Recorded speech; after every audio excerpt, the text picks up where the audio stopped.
Good afternoon. Welcome to the second snap take of the day. Awesome Twitter user JHut99, Twitch streamer, go check him out. Posted the deck that he reached infinite with. It was Sarah the Conqueror. This deck is badass. It's one of my favorite decks in the game right now. It did, however, take a little hit with the arrow nerf. Arrow moved from 5/7 to 5/8 and only moves the last card played now. I think I have the solution to fixing arrow, or fixing the arrow spot in this deck. However, it is not cheap. This is what I've done with the deck. I want to take a look at what it is, what it does, and why I made the changes I did. So, this is where Negasonic Teenage Warhead goes. So, the core of the deck is obviously your standard Sarah control. You've got Sarah and the ability to play little things, have miracle turns at the end, gain a bunch of power. If you've got Sarah and Zabu out, which is not that hard to do, by turn 6, your 4s, your White Queens, Rock Slides, Shang-Chi's, and Darkhawk are 2 cost. That means you could play 3 of them on the last turn just fine. You used to play Arrow on the last turn with 1 of them or with 2 of your 2-drops, if Bishop were out, etc., to gain a bunch of power. Arrow's still good, but she doesn't stop as much as she used to. So I think the solution here is Negasonic. Here's the play pattern I envision. On turn 1, you Korg if you can. Turn 2, you Zabu or Lizard.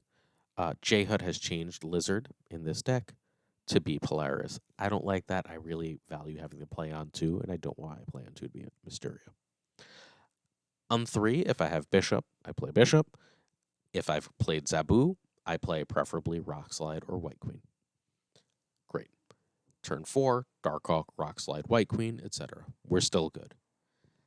Turn 5, I basically always Sarah.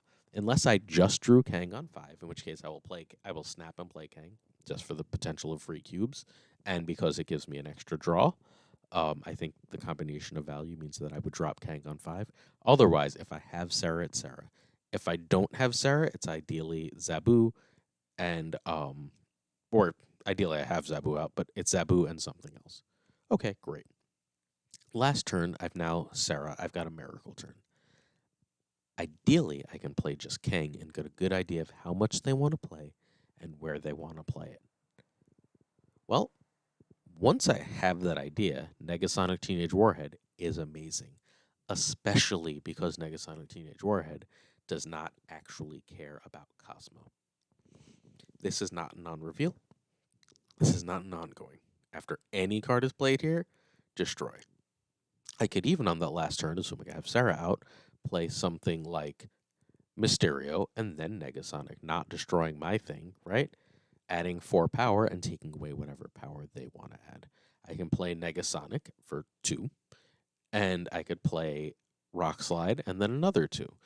I can play, if I have Zabu and Negasonic, I can play, Zabu and Sarah, I can play Negasonic, Rock Slide, and Darkhawk. Negasonic, Shang-Chi, and Darkhawk. That's crazy power for the last turn of the game.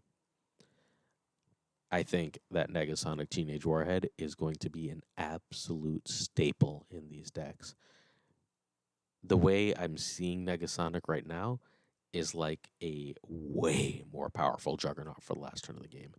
Yes, you do need priority, but between early Darkhawks, early Rock Slides, and White Queens, Sarah's reasonable strength, and Lizard, that should be completely doable.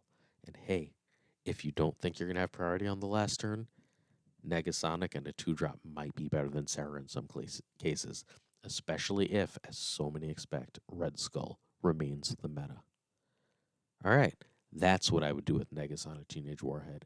I hope you try this deck out.